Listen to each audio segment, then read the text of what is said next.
యెహోవా సన్నిధిలో నుండి తర్షీషు పట్టణమునకు పారిపోవాలని యోనా ఎప్పేపు పోయి తర్షీషునకు పోవు ఒక ఓడను చూసి ప్రయాణమునకు దేవుడు ఇచ్చి యెహోవా సన్నిధిలో నిలువక ఓడ వారితో కూడా తర్షీషునకు పోవుటకు ఓడ ఎక్కెను. 10వ వచనం.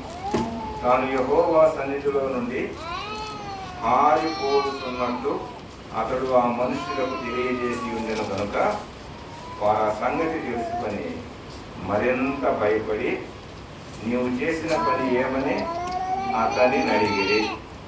తలవంతని ప్రార్థన చేస్తున్నాం. కరుణ కలిగిన మా తండ్రి, దేవాధిపతి, నీకు స్తోత్రాలు నాయన.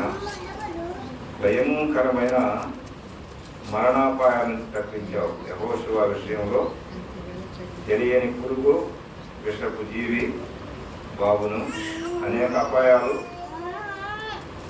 ఆ బాబు నాయన మారు మనసు పొందినట్టు ప్రభుత్వం చేయండి. డిఎస్సి పరీక్షల కోసం సిద్ధపడుతున్న సోమని బట్టి చూపిస్తున్నాం.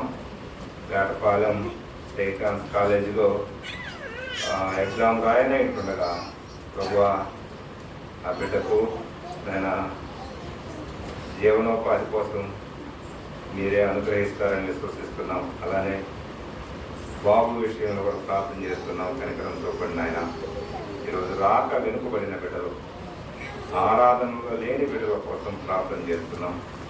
వెనకంజి వేయకుండా కృప చూపించండి. మా దేవ, మా తండ్రి, మందిర సంబంధమైన విషయాల్లో మీ సహాయం ఇవ్వండి. చదువుబడిన లేఖనంలో నుండి మాతో మాట్లాడండి, మమ్మల్ని హెచ్చరించండి, ఉరికొల్పండి. మీ ఆదరణకరమైన మాటలతో, మీరిచ్చే వాక్య సత్యాలతో మేము ఆనందంగా నాయన ఆశీర్వాదకరంగా వెళ్ళడానికి కావలసిన కృపణమని నమ్మి వారు బాప్తిస్మానికి సిద్ధపరచమని, నమ్మకస్తులుగా మీరే మార్చమని నాయన, నన్ను సిలువ శాతం మరుగుపరచమని యేసు ప్రభు నామమున వేడుచున్నాము తండ్రి, ఆమేన్. యోనా, ఇక్కడ సండే స్కూల్ అంటేనే యోనా లేకుండా ఉండడు. ఎగురుతా పాటలు పాడతారు. మేము పావురం అని ఒక ఆయన పాట పాడితే కాలు మేము చేపలో నుంచి వచ్చామని ఇంకొక, అంటే పాటలు. సండే స్కూల్లో కథలు, సండే స్కూల్లో కథలుగా ఉండాలి. ఎట్లా ఉండాలంటే, కథ అంటే ఎవరికైనా ఇష్టం. కథలంటే చెవులు కోసుకుంటాం. ఒకప్పుడు కథలు కదా. అలానే బైబిల్లో ప్రతిదీ కథలాగా మనం అలవాటు చేసుకుంటే పిల్లలు కూడా భలే ఇష్టంగా ఉంటారు. కథలంటే అనగనగనగా అని కాదు, ఇక్కడ నిజంగా జరిగిన కథలు, నిజంగా జరిగిన చరిత్ర. ఇది నిజంగా జరిగింది. ఒక ఆయన ఇట్లా అన్నాడు, చేప కడుపులోకి పోవటం ఏంది, బ్రతికి బయటకు రావటం ఏంటంటే ఒక చనిపోవచ్చు. చనిపోయిన ఆయన కూడా ప్రభు బ్రతికిస్తాడు, ఆయన ఇష్టం. వినండి, యోనా అంటే పావురం, పేరు అర్థం పావురం. పావురం లాంటి వాడే, ఎంత నిష్కపటంగా ఉన్నాడో. పావురం అది పరిశుద్ధమైన పక్షి. అది బలిపీఠం మీద కోయబడిన పక్షి. అది రక్తం, నేటి దినాల్లో కూడా పక్షవాతానికి ఉపయోగపడేటువంటి రక్తం అని.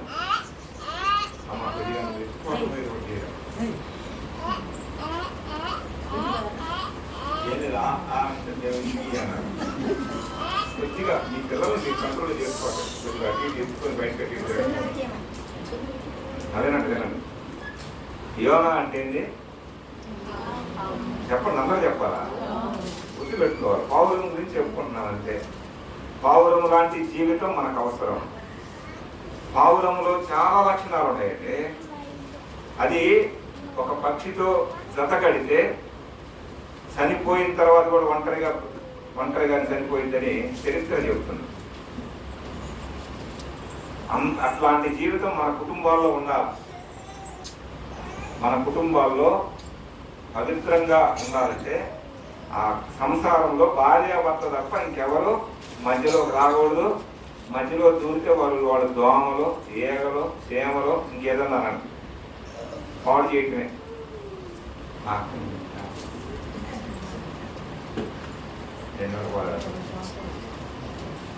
కొద్దిగా వినండి.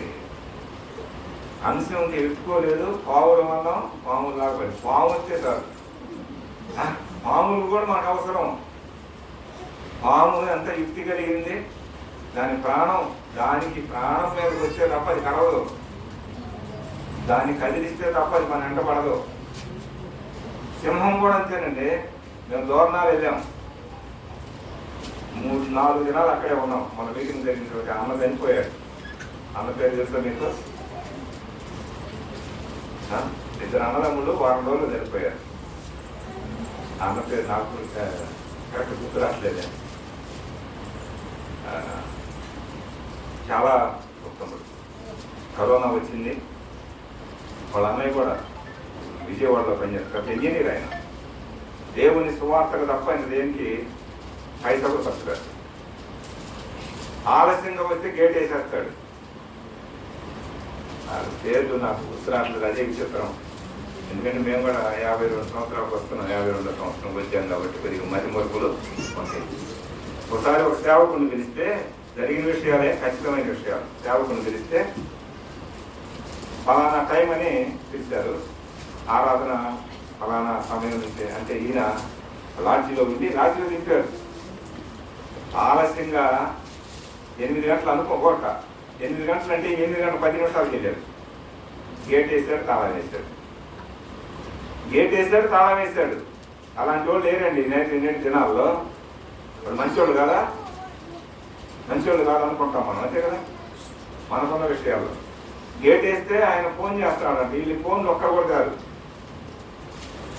ఒకళ్ళు తెచ్చినా సైలెంట్లో పెట్టి కలపడం చూస్తున్నారు.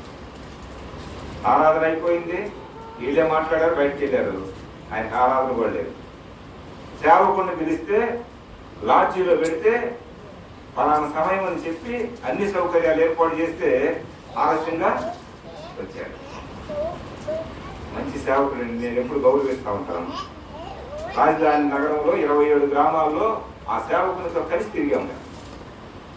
2 సంవత్సరాలు దేవుని సువార్త కరపత్రికలు పంచాం. మందడంలో ఉన్నాం అప్పుడు. అన్నోళ్ళ చాలా బలమైన భూమి. ఎందుకు చెప్తున్నామంటే సమయం అలాంటి వాళ్ళు ఇప్పుడు ఉంటే. ఆయన పెద్ద ఇంజనీరు, 3 జిల్లాలకు ఇంజనీర్ అంటండి ఆయన. 3 జిల్లాలకు ఇంజనీర్. పేర్లు మర్చిపోయాను నేను. అకారాది పత్రిక కూడా అది ఉంటుంది, ఆయన పేరు తర్వాత గుర్తొచ్చినప్పుడు చెప్తాం. అంత విచారం. ఏ ఊరయ్యా మీటింగ్ అది? పెద్ద దోరణాలు అంతేనా? పెద్ద దోరణాలు అంటారు. చిన్న దోరణాలు, పెద్ద దోరణాలు 2 ఉంటాయి. నేను అన్న ఆ సేవకుడు ఇద్దరం బండి వేసుకొని, ఆయనకి స్కూటర్ ఉంటే, స్కూటర్ కాదు మాలాంటి బండి ఉంటే, సోదరు నేను నడపండి అన్నాడు. నేను ఎప్పుడు పనులు ఎక్కలేదన్నా, దేవుని పని కోసమే. ఆయన పత్రికలు తీసుకున్నాం. వెళ్తా ఉంటే చాలా దూరాన పులి ఉంది. ఏంటి బ్రదర్ అంటే, దానికి ఆకలి అయితే తప్ప అది మనం ఏం చేయదు బ్రదర్, దాని పక్కకు కూడా వెళ్ళొచ్చు.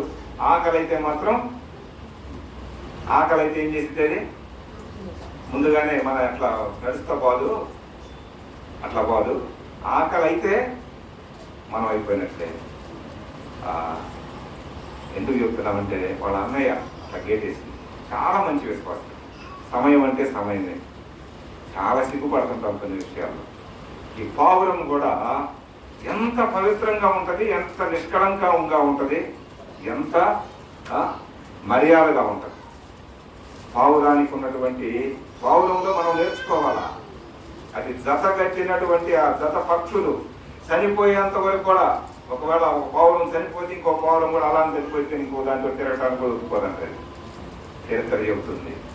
అందుకే పావురము ఒక ఏమన్నా చెప్పండి, నోహుకి ఇచ్చినటువంటి 2 పక్షుల్లో ఒకటి పవిత్రమైన పక్షి. ఆ మాట చెబుతారని మన పావురం అంటారే. పవిత్రమైన కుటుంబ జీవితంలో అదే. వివాహం అన్ని విషయాల్లో ఆపాకండి. ఘనమైనది గాను పాన్పు నిష్కల్మషమైనది గాను ఉండవలనని వేశ్యాసంగులకును వ్యభిచారులకును అని ఉందా లేదంటే అదంతా లేకుండా ఉండాలంటే అది ఎట్లా ఉండాలా?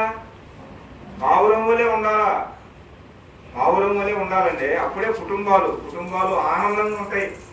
భార్యాభర్తలు వాళ్ళకి ఇచ్చినటువంటి ఇద్దరు ఏక శరీరం ఒకటే అని చెప్తావా లేదా? ఆత్మీయంగా ఒకే విధంగా ఉండాలా, శారీరకంగా ఒకే విధంగా. వాళ్ళిద్దరికీ అవకాశం, ఇంకెవరికి అవకాశము లేదు. ఆ కుటుంబం వృద్ధి చెందాలని మనం ఏం చేయాలా? మొన్న శశికళ అమ్మాయి వీరేంద్ర కదా పేరు, వాళ్ళ కుటుంబం గురించి ప్రార్థన చేద్దాం. ఎందుకంటే ఉద్యోగాలు చేసే వాళ్ళకి నేటి దినాల్లో ఒకరొక చోట వీళ్ళకి టెన్షన్ వాళ్ళకి టెన్షన్, మధ్యలో ఎంత ఇబ్బందులు ఉంటాయి. చాలా మంది అనుకుంటారు వీళ్ళకేమో కారులో వెళ్తున్నారు, మనం అనుకునేటువంటి పిచ్చి ఆలోచనలు. వాళ్ళకి ఎన్ని టెన్షన్లు ఉంటాయో కదా, ఒకటే ఉండవా? ఏం చెప్పరు మీరు, మనకేంటని అనబాకండి, అర్థం చేసుకోండి. యోనా ఎవరు? పావురం లాంటి వాడు ఏంటంటే ఎంత నిష్ఠ కలిగినటువంటి వాడు. పాత నిబంధన 39 అధ్యాయాల్లో అన్యులకు సువార్త చెప్పినటువంటి వాడు. అన్యులకు ఎవరికి? ఎవరు లేరు ఇక్కడ. పాత నిబంధనలు అబ్రాహాము చూసుకున్నా, అబ్రాహాం ఇస్సాకు యాకోబు చూసుకున్నా, వాళ్ళు అన్యులకు ఎప్పుడు చెప్పలా. వాళ్ళు ఏమన్నారు? మేము యూదులు అన్నారు, మేము ఇశ్రాయేలీయులు అన్నారు. ఇకంతా మా వాళ్ళు మరి కట్టుకున్నారు, ధర్మశాస్త్రం మాది అన్నారు, పాత నిబంధన మాది, యెహోవా దేవుడు మావాడు, మా దగ్గర అంతా యేసుక్రీస్తు, ఇట్లా ఉంది. కానీ యోనా భక్తుడు, అమ్మా చాలా జాగ్రత్తగా వినండి, హెబ్రీయుల ప్రవక్త అయినా, ఒక గొప్ప ప్రవక్త అయినా ఈయన అన్యులకు సువార్త చెప్పాడు. ఎవరికి?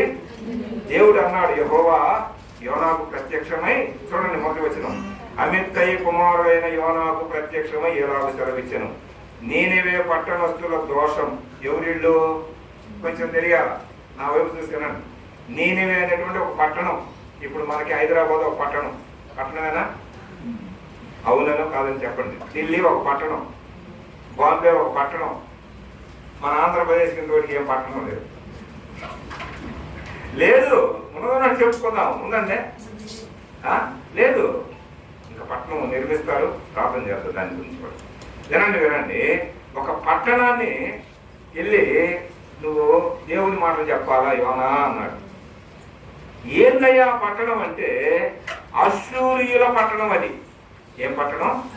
అశ్షూరు రాజు సెన్హెరెబు హిజ్కియా రాజు దగ్గరికి ఒక ముగ్గురిని పంపుతాడు. వీళ్ళు బూతులు తిడతారు. ఈ అశ్షూరీయులు అంటే దేవునికి వ్యతిరేకులంటే బూతులు తిడతారు, నిజంగా బూతులే. అరే అది అంటారండి, ఆ మాటలు 2వ రాజుల గ్రంథంలో ఉంటాయి. ఆ మాటలు భయంకరంగా ఉంటాయి, భయంకరంగా. మీ మలాన్ని మీరే తింటారురా, మీ రాజు ఎట్లాంటి వాడురా అదిదని వాళ్ళ దేవతల పేరు చెప్పిస్తారు. దేవుడు చూస్తా ఉన్నాడు. ఎవరినంటే ఇశ్రాయేలు ప్రజలనే. అలాంటి ఒక అన్య పట్టణం అశ్షూరు అనేది ఒక పట్టణం. దేనికి పట్టణం అంటే అశ్షూరు అనేటువంటి ఆ రాజు పరిపాలన చేసేటువంటి దాంట్లో నీనివే అనేది ఒక పట్టణం. ఏ పట్టణం పేరు చెప్పండి? అశ్షూరు. ఇప్పుడు మనం చెప్పుకోవడానికి కొద్దిగా బాధ వేస్తుంది, ఇట్లా చెప్పుకుందాంలే. మన దేశానికి ముఖ్య పట్టణం ఏంటి? మన దేశంలో ఉండాలా? నరేంద్ర మోడీ కనుక ఈ ప్రశ్న అడిగితే మనం చెప్పకపోతే దేశాన్ని వదిలి ఎవరన్నా అంటారు. అంటారా? మన దేశానికి ముఖ్య పట్టణం ఏంటిది? ఢిల్లీ. మన దేశ రాజధాని న్యూఢిల్లీ చెప్పాలా? ఢిల్లీ ఏంటి కూర్చోరు? ఏంటిది? న్యూఢిల్లీ. ఢిల్లీ కదంటే అక్కడే కదా ఆయన ముందు పరిపాలన చేస్తే, రాజు ఉంది పరిపాలన చేస్తే. వినండి జాగ్రత్త. అట్లానే ఈ అశ్షూరీయులు నివసించేటువంటి రాజు ఉండేటువంటి సెన్హెరెబు అనే రాజు ఉండేటువంటి పట్టణం ఏంటంటే నీనెవే. చెప్పండి, నీనెవే పట్టణం. ఏ పట్టణం? ఆ పట్టణం ఎవరు ఉన్నారు? అన్యులు ఉంటారు. ఎంతమంది ఉన్నారు? లక్షల మంది ఉన్నారు. ఎట్లా తెలుసయ్యా? చూడండి 4వ అధ్యాయం చూడండి, 11వ వచనం. అక్కడే 4వ అధ్యాయం 11వ వచనం ఏమనుంది? అయితే ఆ మాట కూడా చదవండి. 120,000 కంటే ఎక్కువై కుడి ఎడమలు ఎరుగని జనము. కుడి ఎడమలు తెలియని వాళ్ళు అంటే ఎడం చేసి ఇవ్వమంటే కుడి చేసి చూపిస్తారు, కుడి చేసి ఇవ్వమంటే ఎడం చేసి. ఎవరు వీళ్ళు? పిల్లలు. ఎవరు వీళ్ళు? పిల్లలే కదా. పిల్లలే అంతమంది ఉంటే పెద్దవాళ్ళు ఎంతమంది ఉంటారు? అలాంటి మహాపట్టణం 3 రోజులు నడవాలంట. ఆ పట్టణంలో బాగా స్పీడ్గా నడిచి వీధులు తిరగాలంటే ఎన్ని రోజులు తిరగాలి? ఏనండి, ఎన్ని రోజులు? 3 రోజులు తిరిగితే అప్పటికి ఆ పట్టణం అయిపోయింది. ఈ వెళ్ళి ఆ పట్టణస్తులకి సువార్త చెప్పు. యెహోవా దేవుడు ఉన్నాడు, రక్షకుడైన యేసుక్రీస్తు వస్తాడు. అదే ఆ ప్రవచనాలు. దేవుడిని నమ్ముకో, యెహోవా దేవుడు నిన్ను సృష్టించాడు, సృష్టికర్తను నమ్ముకో అని బోధ చేయమని పంపించాడు. ఈయన ఏం చేశాడంటే చాలా జాగ్రత్తగా ఒక రోజు చేసి ఏంది ఇలా చేసేది. ఒక్క రోజులోనండి, ఒక్క రోజు చేశాడో లేదో రాజు సింహాసనం దిగాడు, అధికారులు సింహాసనం దిగారు, అధిపతులు సింహాసనం దిగారు, ప్రజలంతా కోరిక పోసుకున్నారు. రాజు దగ్గర నుంచి అందరూ ఉపవాసం ఉండాలి. అయ్యా 40 దినాలు నాశనం అవుతుంది ఈ పట్టణం, 40 దినాల్లో మీకు ఉగ్రత వచ్చింది, 40 దినాలకి మీరంతా అయిపోతారు ఓ అంట ప్రకటన చేసుకుంటే వెళ్ళాడు. అంతే. దేవుడు నమ్ముకోకపోతే మీరంతా నాశనం అవుతారు. 40 దినాలే. ఎన్ని రోజులు? మీరంతా తెలిస్తే అదే 48 వచనాలు ఉంటాయి. 40 దినాల్లో నాశనం అవుతారని ప్రకటన చేసుకుంటా పోతే వాళ్ళందరికీ ఏం కలిగింది చెప్పండి? చాలా జాగ్రత్తగా వినాలి. అన్నిలాంటి వాళ్ళు వీడెవడు మా దగ్గరకు వచ్చాడు అల్లా రాజు భయపడ్డాడు. ఎవరు భయపడ్డారు? రాజు భయపడ్డాడు, రాణి భయపడింది, అధిపతులు, మంత్రులు, సామంతులు అంతా భయపడ్డారు. వాళ్ళు కుర్చీలు వదిలేశారు, అన్నపానాలు వదిలేశారు. వాళ్ళంతా వాళ్ళ రాజ్యంలో ఏం ప్రకటన చేశారు? ఉపవాసం ఉండండి, గోనె పట్ట కట్టుకోండి, బూడిద పోసుకోండి. బూడిద పోసుకొని గోనె పట్టు అంటే మన పట్టు అయ్యే కట్టుకుంటే అది ఏదో భయంకరమైన విపత్తు ఉంది, భయంకరమైన బాధ ఏదో వస్తుంది.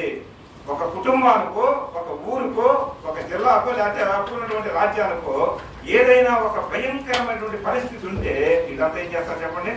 ఇలాంటి పరిస్థితులకి వెళ్ళిపోతారు. వాళ్ళందరూ ఉన్నారు.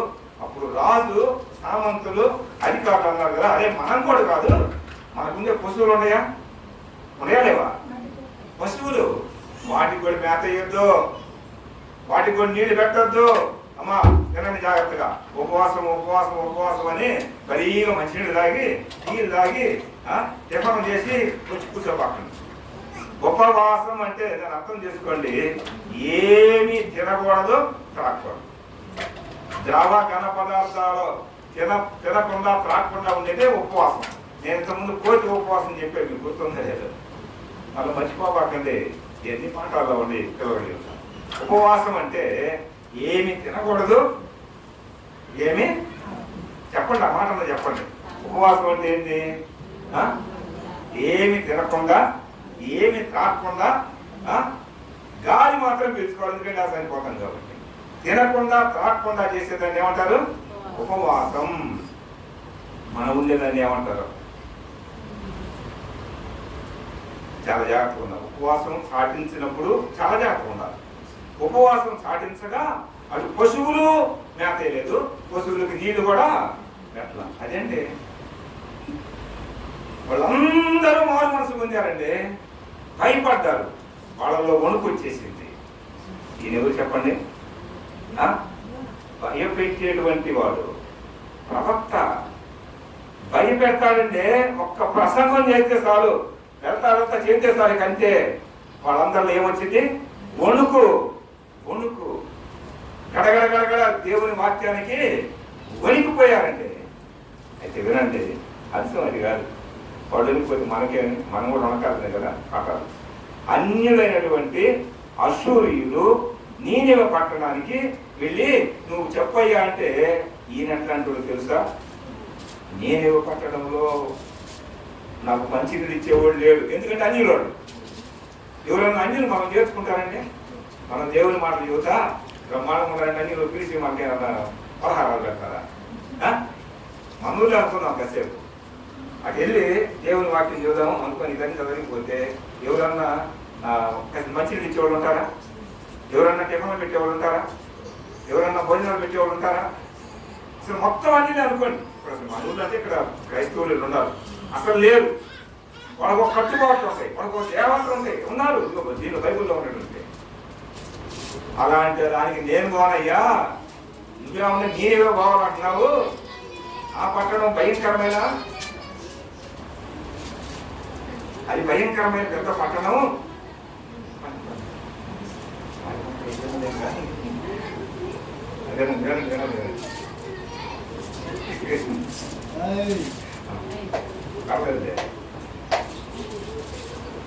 వినండి, జాగ్రత్త వినండి.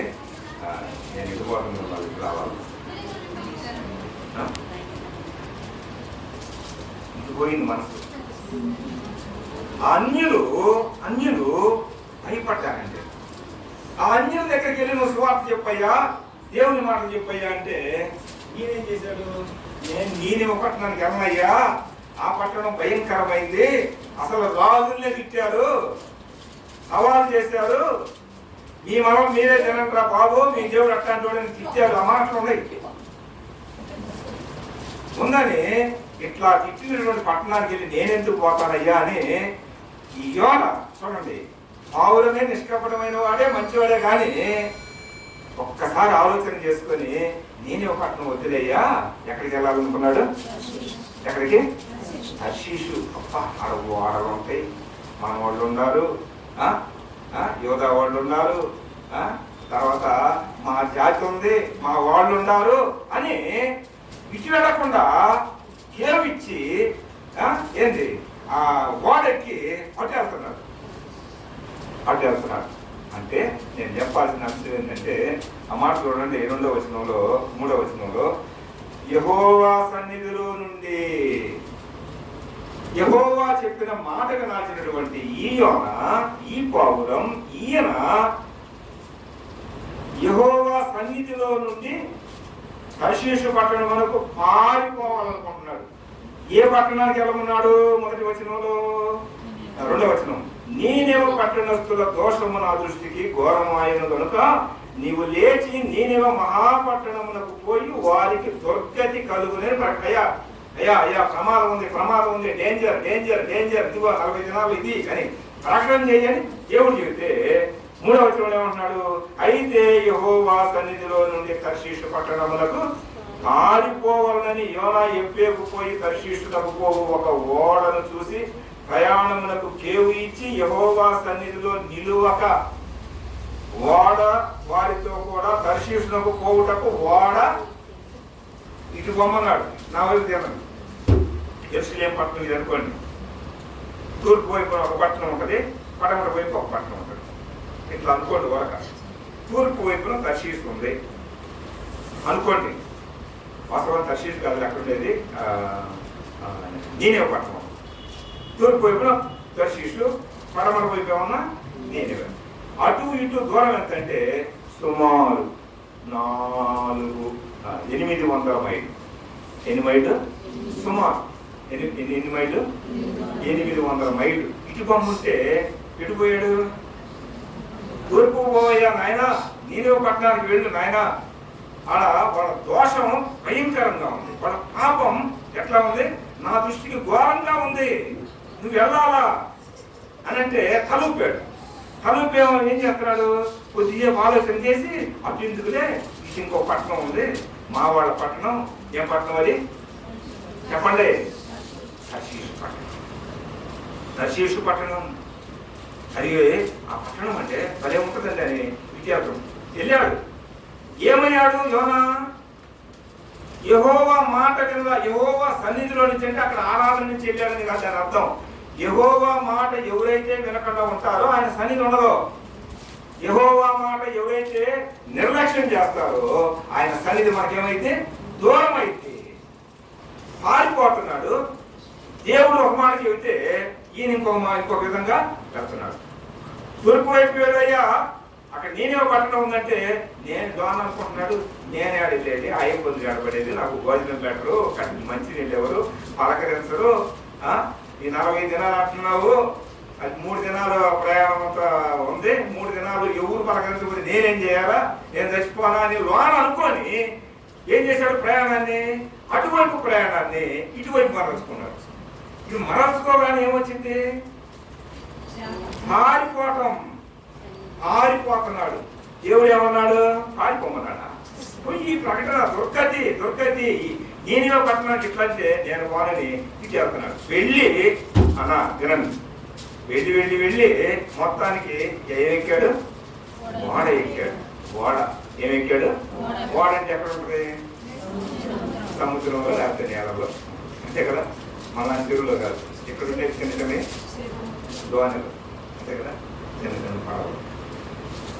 మొత్తానికి ఏమెక్కాడు, ఓడ ఎక్కాడు. ఓడలో ఎంతమంది ఉంటారు, ఎవరు తెలుసండి, తెలియదు కదా. కానీ మనం అపోస్తల కార్యాలు వెళ్ళేటప్పుడు మనకు ఒక గుర్తు వచ్చింది, ఓడ బద్దలై దానిలో 200 ఎంతమంది చెప్పండి, మీరు ఏం చెప్పారనుకుందా, తీయండి ఒక మాట. అపోస్తల కార్యాలు బైబుల్ బాగా చదవండి, చదువుదామా?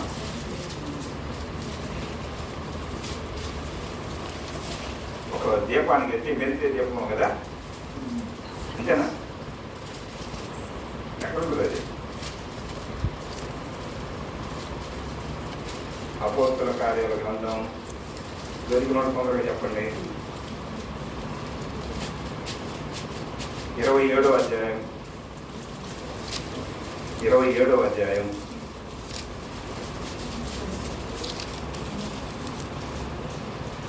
37వ వచనం అక్కడ చదవండి. ఓడలో అందరూ చదవండి.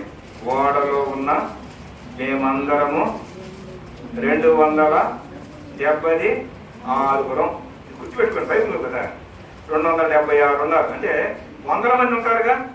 ఓడలో ఎంతమంది ఉంటారు, 100 మంది ఉంటారు.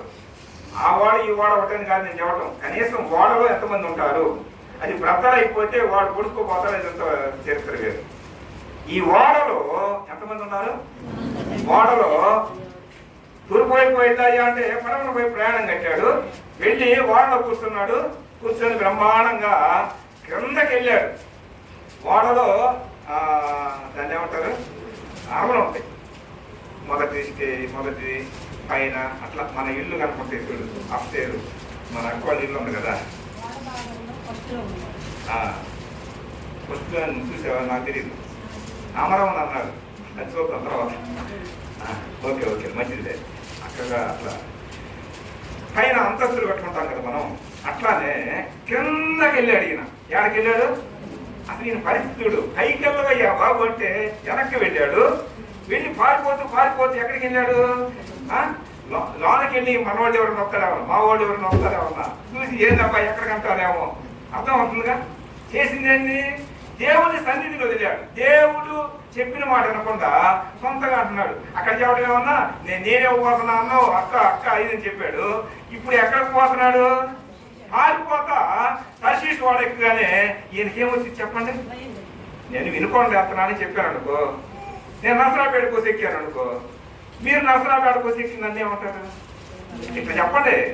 ఏందమ్మా నువ్వు చెప్పింది ఏంది, వినుకొండ పోతున్నావు అని చెప్పావు, నువ్వేంటి వెళ్తున్నావు, నా మనసు ఎట్లుంటది, చిన్న పుచ్చుకోండి అంటే నేను ఎక్కడ పోతాను, సీట్లు వెనక్కి పోతా, అర్థమవుతుందా, దాక్కుంటా, ఎవరైనా ఉన్నారు అది దాక్కొని వీరందరూ దిగిన తర్వాత దిగుతా. దాని అర్థమైంది, దేవుని సన్నిధిలో దూరం అయితే మనలో వచ్చేది ఏంటిది, భయం. ఈ నెల ఎక్కడ ఆ ఓడలో అందరూ పైన అంతస్తులో ఉన్నారు, కింద కూడా ఉండవచ్చు కొంతమంది. అమరానికి వెళ్ళి క్రింద గాఢ నిద్రపోతున్నాడు. ఏం చేస్తున్నాడు, కోటేస్తాను పోయేది నిద్ర ఎంత మరి, గాఢ నిద్రపోతున్నాడు. గాఢ నిద్రపోతే దేవుడు పంపించింది ఎక్కడికి, నీనివే పట్టణానికి వెళ్ళు, 1,00,000 మంది ఉన్నారు, అది రాజధాని పట్టణం. అంటే ఈయన ఎక్కడ పోతున్నాడు, తర్షీషుకి వెళ్తున్నాడు. తర్షీషు అంటే మా వాడు ఉన్నాడు, ఆ ఓడ ఆ ఓడలో ఉన్నోళ్ళంతా ఈయన ఎక్కి ఎప్పుడైనా నిద్రపోతున్నాడు ఆ ఓడకి ఏమొచ్చింది చెప్పాలా? పాట వచ్చింది కదా మనకి. తుఫాను రేగెను, గాలి తుఫాను. అక్క బాగా అందిస్తుంది. గాలి తుఫాను రేగగా ఏమైంది? ఆ ఓడ లేకపోతే అది అదంతా ఏమవుతుంది? అల్లాడిపోతుంది. వాళ్ళంతా వాళ్ళ దేవతలు అనే మాట ఉంది అక్కడ. దేవతలు ఏదో ఇక్కడ కొనుక్కోవడం కాదు, ఏదో పెద్ద ప్రమాదం ఉంది, ఓడ అట్ట అంటుంది ఇట్లా అంటుంది, తిరగబడిందంటే కాలే. మీ వస్తువులు ముందు బతుకుదాం, అవన్నీ పారాయంట్రా, దేవతలను మొక్కండ్రా అని అక్కడ నాయకుడు ఏం చేశాడు? వాళ్ళందరికీ చెప్పాడు. వాళ్ళందరూ అవన్నీ చేస్తా ఉన్నారు. ఎవరోళ్ళు? తర్షీషుకు వెళ్ళే అన్యులు. వాళ్ళంతా తమ దేవతలను మొక్కుతున్నారు. అయ్యా ఇది ఇదిగో అదిగోయ్యా అదిగో ఇంత ఉందని వాడు ప్రభు నమ్మకం నిజం చెప్పండి. ఏందో ఆడేందో బాగున్నాడు. ఇది మనకు వచ్చేది తెలియక, వాళ్ళు తెలియక చేస్తున్నారు. వాళ్ళంతా చేస్తున్నా ఎక్కువ అవుతుందని తక్కువ. చూశాడు ఎవరెవరు ఉంది, ఎంతమంది ఉన్నారు, వాళ్ళందరికి సీట్లు రాయి, వాళ్ళందరూ పేర్లు రాయి ఎవరెవరు ఎక్కారు. ఆ సీటు చేద్దాం అబ్బాయి, ఇది లాభం లేదు, మన దేవతలు కూడా మనం ఏం చేయలేకపోతున్నారు, సీటు చేద్దామని. ఎవరెవరు ఉన్నారంటే కింద నిద్రపోతున్నటువంటి ఆయన ఎవరున్నారు?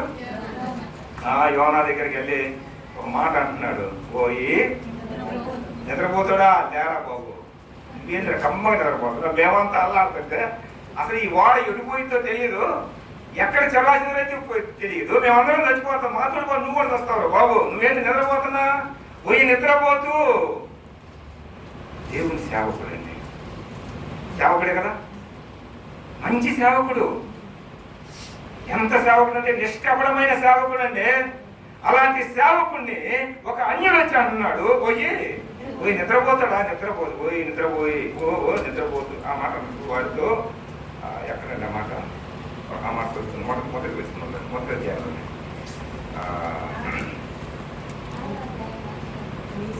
6వ వచనమా? 6వ అధ్యాయం ఉన్నదమ్మా. 6వ వచనం చూడండి. అక్కడ పోయి నిద్రపోతా. ఏమొచ్చింది? మామూలు ఇచ్చాడు, మామూలు భాష కదా. లేచి నీ దేవునికి ప్రార్థించము, మనము చాలకుండా ఆ దేవుడు మన యందు కనికరము చూపును ఏమో అని. నిద్రపోతున్నదే మేమందరం మా దేవతలే వాళ్ళు చూడండి, అక్కడ ఉంటున్నారు చూడండి 5వ వచనంలో.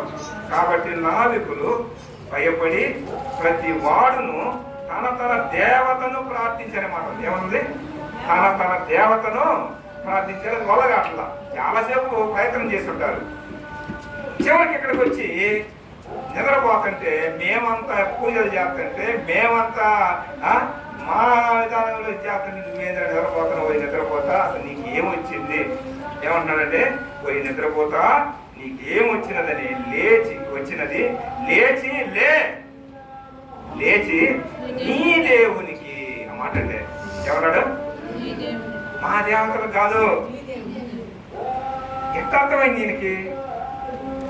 ఓడలోకి వచ్చినప్పుడు రాసి ఉంటాడు, నేను ఎబ్రియుడిని అని. రాయిపోయినా దేవుని బట్టి చెబుతారు కదా, మేమేం చేసామయ్యా, నీ దేవుడు దేవతల్లా అన్నారంటే మా దేవతలకు మేమంతా ఇచ్చేసాము. నీ దేవుణ్ణి ఏమంటున్నాడు చెప్పండి? నీ దేవుని ప్రార్థించము. ఏమంటున్నాడు అంటే ఈయన ఏమి లేదు, ఆరిపోయేవాడికి ప్రార్థన వచ్చింది. దేవుని సన్నిధి లేకుండా, దేవుని యొక్క సహవాసం లేకుండా, దేవుడు దగ్గర లేకుండా ఎన్ని చేస్తాడు, ఏం చేస్తాడు? నిజంగా ఇప్పుడు విందాం. అమ్మమ్మ నా వైపు తీసుకురండి. అప్పుడు యోనాలో ఉన్న ఒక గొప్పతనం ఏందో తెలుసా? నిజాన్ని ఒప్పుకున్నాడు. వచ్చి నిద్రపోతుంటావేంది నన్ను? నేను భక్తుడినైతే, నేను క్రైస్తవుడినైతే, నేను బైబుల్ తీసుకొని చదువుతానైతే, మా దేవుడు ఆకాశ భూమికి అని చెప్పలా? అవునయ్యా, నేను నిద్రపోతాను. చీటీ వేశారు వాళ్ళందరూ, చీటీ వేస్తే అందుకే చదివి 276 మంది గారు అక్కడ ఇక్కడ కూడా సుమారు అంతమంది ఉండొచ్చుగా. ఎంతమంది ఆ చీటీ వేసి అన్ని పేర్లు రాసి కంటే ఒకటి కొట్టుకొని ఒకటి తీయముంటే ఆ పేరు తీయగానే ఎవరి పేరు వచ్చింది? యోనా పేరు. ఎవరు యోనా పరిగెత్తుకుంటా కొద్ది నిద్రపోతున్నాడు. లే లే లే లే లే నిద్రపోతా లే అనగానే లేచి అంటున్నాడు, అవునయ్యా నేను నిద్రపోయేవాడిని. కరెక్ట్గా చెప్పాడు. ఏందయ్యా ఇదంతా గందరగోళం ఉందంటే, ఏదో నీ పేరు వచ్చింది చూడముంటే అంటున్నాడు. అవునయ్యా నన్ను బట్టే ఇది వచ్చింది, నన్ను బట్టే ఈ తుఫాను, నన్ను బట్టే. ఏందమ్మా అట్లా నేను జరగా కాదు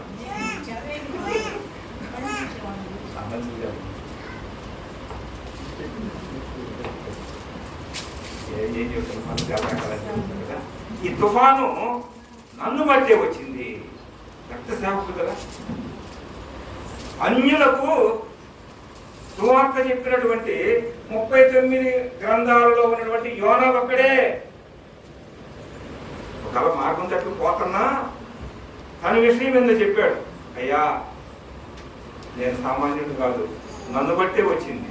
నేను పాపం చేశా, నేను మంచోడు కాదు. దేవుని సన్నిధిలో నుంచి నేనేమయ్యాను?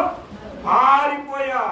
దేవుడు నాకు తోడు లేడు. ఇప్పుడు దేవుని సహవాసం లేదు, దేవుని సన్నిధి, దేవుని బిడ్డలే నాకు లేరు సహవాసానికి అని అంటూ ఏమన్నాడు? నువ్వు అన్నట్టేనయ్యా, నువ్వు అన్నట్టే, ఇది నన్ను బట్టే వచ్చింది అనగానే ఎట్టయ్యా అన్నాడు. అసలు ఏందో చెబుతా విను. నేను హెబ్రీయుడను, మా దేవుడు యెహోవా, ఆకాశానికి భూమికి నేలకు సృష్టికర్త, నిన్ను నన్ను సృష్టించిన సృష్టికర్త, పోషకుడు, అందరికీ దేవుడు ఆయన అనగానే ఏం చేయాలా? నన్ను బట్టే వచ్చింది అంటున్నాడు. మరి ఏం చేద్దాం అన్నాడు. ఏమి చేయాల్సిన పని లేదు, కంగారు పడబాక నన్ను సముద్రుడి. ఏంటంటే అర్థం అవుతున్న మాటలో, నన్ను ఎక్కడయ్యి? నన్ను బట్టే వచ్చింది. నేనే పాపం చేస్తే, నేనే దేవుని సన్నిధిలోంచి కాలిపోయా. నేను దేవుడు ఒకవైపు పొమ్మంటే ఇంకొక వైపు వెళ్ళా. నాకేమొచ్చింది? గాఢ నిద్ర. ఏ నిద్ర? గాఢ నిద్ర వచ్చింది. నిద్ర లేనివాడు ఏమన్నా జాగ్రత్తగా నిద్రపోయేవాడు. నిద్రపోయేవాడు ఏమంటారు? గాఢ నిద్ర, గాఢ నిద్ర. నన్ను బట్టే, నన్ను బట్టే ఇదంతా నన్ను బట్టే వచ్చిందంటే నా దేవుడు ఎవరు పరిచయం చేశాడు? చెప్పాడు లేదా? ఆకాశానికి భూమికి సృష్టికర్త దేవుడు అండి, నిజమైన దేవుడు ఆయన అని చెప్పగానే గురి గురి గురి ఏం చేయాలా? ఏం చేసే బదులు నన్ను నిన్ను మేము చెబితే ఆ దేవుడు మా మీద చర్య తీసుకోవచ్చుగా. భయపడిపోయారండి వాళ్ళు. గజ గజ గజ గజ వణికిపోయారు. దేవుని సేవకుని తాకటానికి కూడా ఇష్టపడాల. ఏమొచ్చిందో వాళ్ళ దేవతను పూజ చేశారు, ఏమి కాదా. వాళ్ళు ఎవరు ఒప్పుకోవట్లేదు. మేమందరం మంచివాళ్ళం, మంచివాళ్ళం, మేము మంచివాళ్ళం అంటే, వాళ్ళ ధనవంతులు అంటే ఏమంటే మేము ధనవంతులు అండి, అందుకే వాడు ఎక్కామండి, ఇదేంటి మాకు రావడం ఏంటండి అని అంతా అంతా అంటే ఈ యోనా ఏమన్నాడు? నేను బావురాన్ని, నాలో కళంకం ఉంది, నిష్కళంకమైన కాదే కానీ కళంకం ఉంది, నేను పారిపోతున్నాను. అయ్యా నన్ను ఏముంటే వాళ్ళు భయంతో, ఎట్లా భయం అండి? భయమా కదా? ఏమో ఈయన చంపితే ఆ దోషం మా మీద వచ్చిందిరా బాబు అంటే ఏమీ రాదు, ఏమీ రాదు, నా దోషం నన్ను చంపేసింది అని యోనా ఏం చేశాడు? ఉన్నట్లుగా చెప్పాడు. ఎప్పుడైతే యోనాని పట్టుకొని ఏమదే చెప్పాడు, నేను ఇట్లా పారిపోయి వచ్చానయ్యా అన్నాడు. చెప్పాడా లేదా? మన వైపు చెబుతా ఉంటే నిజాన్ని చెప్పుకోము, అందుకే మన ప్రార్థన ఫలిస్తుంది. అంతే, నిజంగా ప్రార్థన చేస్తే కొండ కూడా పోయింది. నిజంగా అలా కళ్ళు ముయ్యగానే మనకేం మధ్యలో ఏమంటాయి? ఆ గాఢం అంత కాకపోతుంది. నిజమండి, ఎంత భక్తుడంటే ఒప్పుకున్నాడు. ఏదో ఒక మీరు నన్ను వేస్తే తప్ప మీకు లేదన్నాడు. వాళ్ళందరూ మరి ఎవరు వేస్తారో తెలియదు. ఆయన సముద్రంలో అక్కడ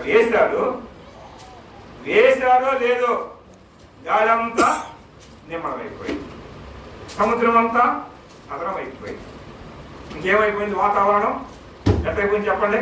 అప్పుడు దాకా నానా హంగామా చేసి ఉంటారు, కలిసి ఉంటారు కదా, అంతే కదండి. ప్రమాదంలో ఉన్నప్పుడు వాళ్ళంతా నెమ్మదిగా ఉంటారు. దేవుడు దేవుడు ఆజ్ఞాపించినటువంటి చేప. ఇక్కడైతే మత్స్యము ఆ మత్స్యము ఆ మత్స్యము ఆ మత్స్యము అని రాయబడింది. కానీ ఒక మాట చదువుకున్నాం మత్తయి సువార్తలో. దీన్ని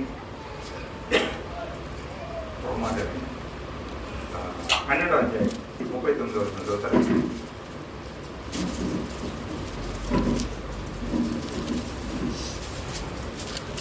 12వ అధ్యాయం 39:40 38 వస్తుంది. అప్పుడు శాస్త్రులలోను పరిసయ్యులలోను కొందరు వరకులా నీ వలన ఒక సూచక క్రియ చూడగోరుతున్నామని ఆయనతో చెప్పగా ఆయన ఇట్లనెను, వ్యభిచారులైన చెడ్డతరము వారు సూచక క్రియలను అడుగుతున్నారు. ప్రవక్త అయిన యోనాను గూర్చిన సూచక క్రియయే కానీ మరి ఏ సూచక క్రియ అయినను వారికి అనుగ్రహింపబడదు. యోన మాట్లాడండి 3 రాత్రింబగళ్ళు తిమింగలము కడుపులో. ఇక్కడ యోనా గ్రంథంలో తిమింగలం అని రాయబడాల,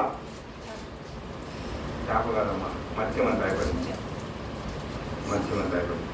ఆ మత్స్యము యొక్క కడుపులో, ఆ మత్స్యపు కడుపులో, ఆ మత్స్యపు కడుపు అంటే మత్స్యం అంటే చేప. ఆ చేప ఏదో ఇక్కడ చెప్పాడు యేసు ప్రభు. వాళ్ళు వచ్చి అంటున్నారు కదా, అవి మాకు ఏదైనా సూచక్రియ చేయాలంటున్నారు. ఏంటి సూచక్రియలు అంటే? ఒకసారి ఇంతకుముందు చెప్పారు, బైబిల్ స్టడీకి వస్తే కొంటారు. సూచక్రియలు అంటే ఏంటి? ఒక మాటలో చెప్పండి, ఒక కరంలో చెప్పండి. 7-8 సంవత్సరాల నుంచి వస్తున్నాను మాటలో. అమ్మ అడిగిందని చెప్పమ్మా. 3:30 తర్వాత చూసుకున్నాం. సూచక క్రియ అంటే ఏంటి? యేసు ప్రభు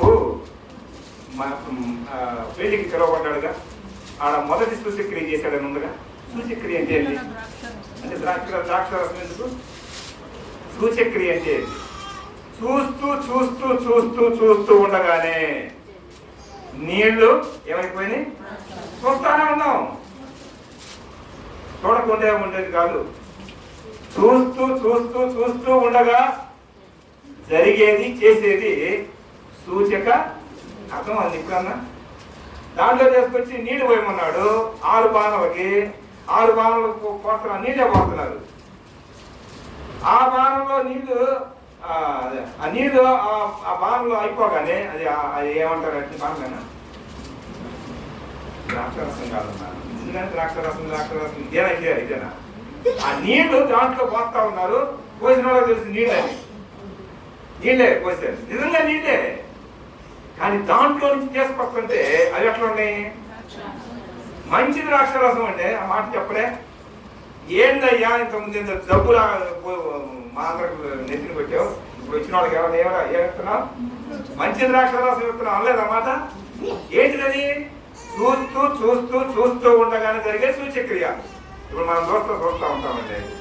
ఒక గుడ్డ వచ్చింది గోడకు అనుకోండి, అమ్మా ప్రార్థన చేసాం, కళ్ళు తీసి బ్రహ్మాండంగా చూస్తున్నారు. దాన్ని ఏమంటారు? చూస్తా ఉన్నాగా, అందరు చూస్తా ఉన్నారు కదా. ఒక కుంటి ఆయన వచ్చాడు అనుకోండి, కుంటాను పోయిందండి. అట్లా చూస్తా చూస్తా చూస్తా ఉండగా జరిగేది ఏంటి? అద్భుతాలని మరి ఈసారి చూద్దాం ప్రభుత్వం. వినండి, ఇక్కడ వచ్చి వాళ్ళు అంటున్నారు, ఇదిగో యోహానా చేసావు కదా అని అంటే, ఆ సూచక క్రియ యోనా 3 రాత్రింబగళ్ళు తిమింగలము కడుపులో ఎలాగుండెనో అలాగు మనుష్య కుమారుడు 3 రాత్రింబగళ్ళు భూగర్భంలో ఉండును. మీరు చూస్తూనే ఉంటారా వ్యభిచారులారా అన్నాడు కదండి. ఆ నమాలుగా చూడండి 39వ వచనం. వ్యభిచారులైన చెడ్డతరము వారు, వ్యభిచారులు, శాస్త్రులు, పరిసయ్యులు, పూజ చేసేవాళ్ళే. మీరు చూస్తా చూస్తా చూస్తా ఉంటారు. అమ్మా నన్ను కొట్టుకుని వెళ్తాడు, అయ్యా శాస్త్రులారా, పరిసయ్యులారా, వ్యభిచారులారా అన్నాడు. అంటే పనికి మాలినోళ్ళు అనమాట. నన్ను పూజ చేయబోయి ఎవరిని పూజ చేస్తున్నారు? వేరే వాళ్ళని పూజ చేస్తున్నారు. వాళ్ళు వ్యభిచారులతో పోల్చారు. వ్యభిచార తరం సూచక్రియలు అడుగుతున్నారు. నన్ను చంపుతారు, మీరు చూస్తారు. నన్ను పాతి పెడతారు, మీరు చూస్తారు. నేను తిరిగి 3వ దినమున చేస్తాను, ఇది కూడా చూస్తారు. చూస్తూ చూస్తూ ఉండగా జరిగేదాన్ని ఏమంటున్నారు? అర్థమవుతుందా? మీకెందుకు రా ఇట్లాంటిది? యోనా కాలం జరిగింది చూపించాం. మరి ఇప్పుడు మీరు అడుగుతున్నారు చెడ్డ తరము వాళ్ళ అని. ఆ తిమింగలము కడుపులో, దేని కడుపులో? తిమింగలము కడుపులో. తిమింగలం నోరు చేసి మాట ఉంది, గాలి మాట ఉంది, దేవుడి మాట. సముద్రం ఉంది, అన్యులైనటువంటి అక్కడ ఉండేటువంటి వాళ్ళు విన్నారు. ఎవరు చెప్పండి? ఏంటంటే పావులు లాంటి వినలేదు కదా. యెహోవా సన్నిధిలో నుండి పారిపోయాడు, యెహోవా సన్నిధిలో నుంచి దూరమయ్యాడు. కాబట్టి ఆ ఒక్కడి వల్ల ఎంతమందికి వచ్చింది? ఎంతమందికి వచ్చింది చెప్పండి? ఆ వాడలో ఉన్న వాళ్ళందరికీ ప్రాణభయం వచ్చేసింది, వాళ్ళందరూ భయపడ్డారు. ఆ తర్వాత తిమింగలం లా నుండి ప్రార్థన చేస్తాడు, పశ్చాత్తాపడతాడు. ఆ తర్వాత 3వ అధ్యాయం వెళ్ళి 3 దినాలు ప్రకటన చేయమంటే 1 దినం చేస్తాడు. లక్షల మంది, ఇలా చెప్పారు కదా మీకు, రాజు దిగాడు, భిక్షగాడు దిగాడు, అంతే. అందరూ ఉపవాసం ఉన్నారు. ఎవరన్నా అట్లా లేకపోతే చెప్పండి, రాజు ఏం చేస్తాడు చెప్పండి? ఏం చేస్తాడు? చంపేస్తాడు కదా. అందరూ అన్యులైనటువంటి అశ్షూరీయులు వాళ్ళంతా మారు మనసు పొందారు. మా వినండి, కానీ ఈయనలోనే మంచి ప్రవక్తే లక్షల మంది మారు మనసు పొందారు. కానీ ఈయన మాత్రం కడుపు దక్కడం. ఏం దక్కలేదు? అంతా నాశనం అవ్వాలని పోయి కూర్చున్నాడు. 2 రోజులు 3 రోజులు ఏముంటే సేవ, 1 రోజు చేసి ఆడ పోయి కూర్చొని చూస్తున్నాడు. ఎట్టుందో ఇలాంతా మారు మనసు పొందారు. దేవుడు చేయాలనుకున్నటువంటి కీడు, ఆ దోషాన్ని ఆయనే భరించి ఆ చేయాలనుకున్నటువంటి కీడుని ఏం చేశాడు? ఆయన ఆపేశాడు. ఆపేసి ఈయన అనుకుంటున్నాడు కదా, వీళ్ళంతా దోషం, వీళ్ళంతా పాపం చేస్తే ఇలా ఏం చేయాలా? నేను చూస్తా ఉండగానే మొత్తం ఏమవ్వాలా? భస్మం, లేకపోతే సరిపోవాలని అనుకుంటుంటే పోయి ఎక్కడ కూర్చున్నాడు? పందిరి వేసుకున్నాడు. వెళ్ళిపోతా ముందు పందిరి కదా కూర్చొని చూస్తుంటే ఈయన భలే దేవుడు చూడండి. స్వర చెట్టున రాత్రి ఇచ్చి మంచి ఏసీ లాగా చేసేసరికి ఇప్పుడు ఎంత అర్థం ఉండదు. చూస్తా భలే ఆనందం. ఏమి స్వర చెట్టు అండి, ఏమి పందిరండి అని దాని గురించి ఆలోచన చేస్తుంటే ఒక పురుగులు పెట్టాడు. ఏంది? వేరు పురుగులు పెట్టాడు. అట్లా అనుకుందామా? ఏం పురుగు అది? అది పెడితే మనం అట్లా వేరు పురుగులు పెడితే వేరుని కొట్టేసింది, పురుగు కనపట్టలేదు. ఇది మొత్తం ఏమైపోయింది? మారిపోయింది. ఈయన కోపం, ఏంది అసలు ఇదేంది, నేనెవరిని అని అంటే అప్పుడు అన్నాడు దేవుడు, నువ్వెవరివో నీకు అర్థమైంది. ఆ దోషాన్ని, ఆ పాపాన్ని బట్టి వాళ్ళంతా నాశనం అవ్వాలని చూస్తున్నావు, కానీ వాళ్ళు ఉపవాసం ఉందో నీకు తెలియదు, వాళ్ళు పశ్చాత్తాపడింది నీకు తెలియదు. వాళ్ళ పశువులు కూడా ఉపవాసం ఉన్నాయా. కుడి ఎడమలకు తెలియని వాడు 1,20,000 మంది ఉన్నారు. వాళ్ళంతా నాశనం అయితే చూడటానికి నేను పంపింది. యోనా పోరాటంలో ఆరాటం ఉంది నీకు, ఓడిపోబాక, నువ్వు మంచి భక్తుడివి. అర్థమవుతుందా? మన జీవితాల్లో ఎందుకు ఇట్లా జరుగుతున్నాయి అంటే మనము ఇటు పోవడం అంటే ఒకటి చెబితే ఒకటి చేస్తాం, దేవుడు ఒకటి మాట్లాడుతుంటే ఇంకొకటి చేస్తాం మన ఆలోచన ప్రకారం. ఎప్పుడైతే మన ఆలోచనలు తీసుకుంటామో దేవుని సన్నిధి మనకేమైపోయింది? దూరం అయిపోయింది. దేవుని సన్నిధితో పాటు మనలో ఉన్న పవర్ ఏమైపోయింది? కట్ అయిపోయింది. కానీ కట్ చేసేది ఎక్కడ? చేయలా. దేవుని బిడ్డలు కదా, క్షమించి ఏం చేశారు చెప్పండి? యోనాను గొప్పగా వాడుకున్నాడు. యోనా లేకపోతే ఆ తర్షీషు పట్టణం, సారీ ఏ పట్టణం అది? నీనివే పట్టణం. మరి తర్షీషు అన్నప్పుడు నాకు కూడా ఆ రాజులుండే, ఆ సెనహరీబు, ఆ అన్నిటి ఉండేటువంటి పట్టణాలు నాశనం అయిపోయాయి కదా, అందుకే మనం నాశనం కాకూడదని మనకి ఎవరిని పుట్టించారంట ఒక మాట చదువుకొని ముగించుకున్నాం. అపోస్తుల కార్యక్రమం